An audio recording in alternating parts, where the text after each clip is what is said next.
Hi, it's that time again. It's time for another Sarah C. Poetry live video. Thanks for joining me, everyone. So, I got back from my Eden trip, as I'm calling it, 4 days ago, and I've had a little bit of time to reflect on the poem that I'm sharing tonight. That trip that I just had was fun. It was a really fun trip. I got to see some beautiful places, and I got to observe and actually meet some pretty cool people. As I've said before, people are so interesting to me, and at times they're almost captivating to watch. Most of the time, I think my casual, hopefully non-invasive spying on people is innocent and well-meaning. Because really, there's so much beauty in the world, and like I said, people are so interesting to watch. But then again, if I'm not careful, my evaluation of others turns ugly. I can start being critical and judgmental.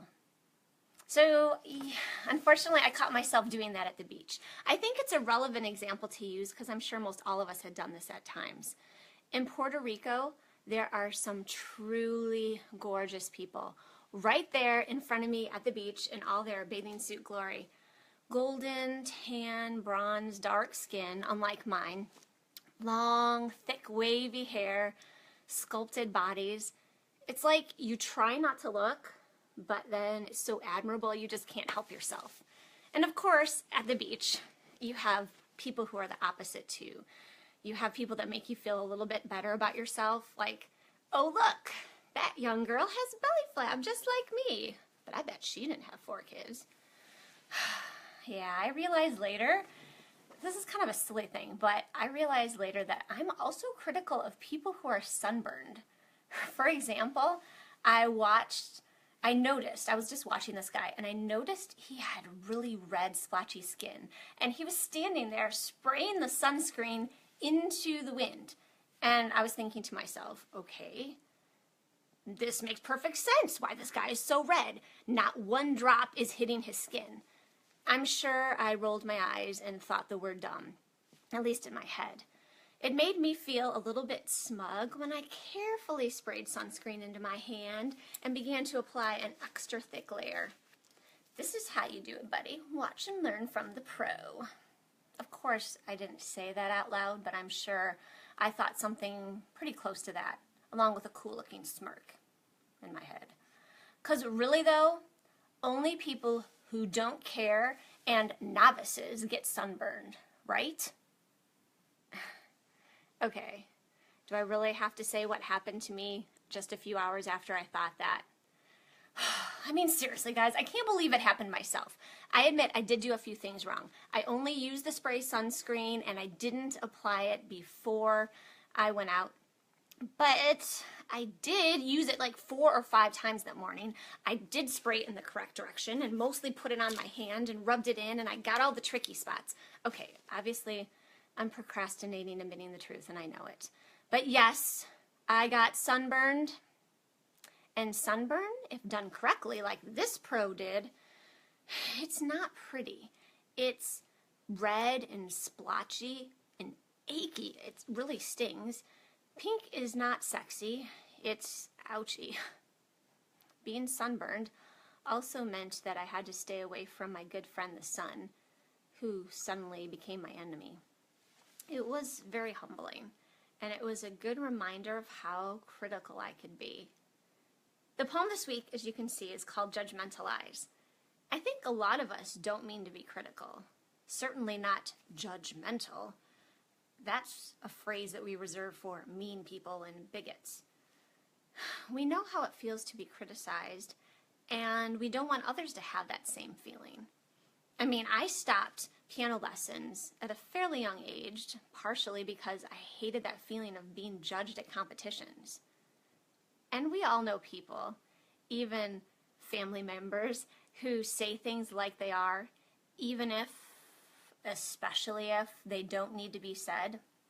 I remember a beloved family member of mine coming up to me at a young age when I was a teenager, and as she was greeting me, coming out with arms outstretched to hug me, she'd also point out my latest pimple, as if I weren't already aware of and tortured by its existence. I mean, come on, many of us know not to be like that. Not that outwardly, overtly judgmental. We wouldn't go up to our friends and say, hey, you have some beautiful wavy hair, but do you realize you have one honker of a nose? No, we know better than to say things like that. Not us. We master the art of subtlety so well that we even deceive ourselves. Because that's how it starts, as nothing. We just think we're observing people. It's innocent at first, noticing things, even appreciating beauty, admiring the difference in others. Then it shifts just slightly. Even the beauty of this world could be different. It could be better, if only just a little change. It's just not quite perfect enough. We even tend to justify it at times. Maybe it would help the person if they knew. No. The phrase constructive criticism was coined for a reason, we think. But that's not true. These are all lies we tell ourselves. Our motives are often not pure. I tend to notice that I'm the most judgmental when I want to feel better about myself. Pride. Or if I want to excuse a behavior that I see in myself. Deflection. I think the poem that I wrote kind of says it better than I am saying it right now, so let me go ahead and read that to you. It's called Judgmental I. It's hard not to be critical.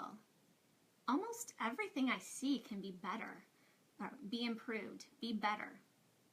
I'm hopeful. Almost everything I see can flounder, is flawed. Beauty distorts, dissolves into reality.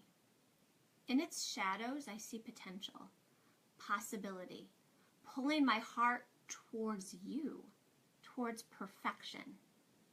I'm hopeful. Until evaluating everything turns ugly, ushers in criticism, promotes pride, flaunts faults. The consequence?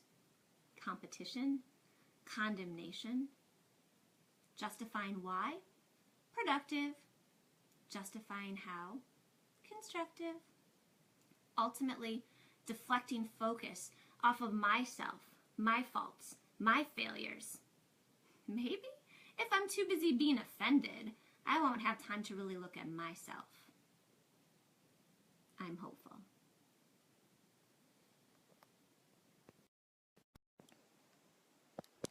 So thanks for listening to my video tonight, guys. Here's the question I want to leave with you, and I hope you'll respond. Maybe not to the question, but respond to this video in a way that just reflects who you are. Of what in others are you most likely to be critical? Are you likely to be critical of appearance? That was an easy example to talk about tonight, but some of these others are a little bit harder to admit out loud. People's personality, maybe their productivity at work or at home, people's character, or how about culture? And even more importantly, why? Why are we like this? And how do we stop it? Thankfully, sunburn fades. 4 days and it's already gone. Hopefully, with God's help, I think my critical spirit can fade as well. See you later. See you next week. Thanks for watching. Good night.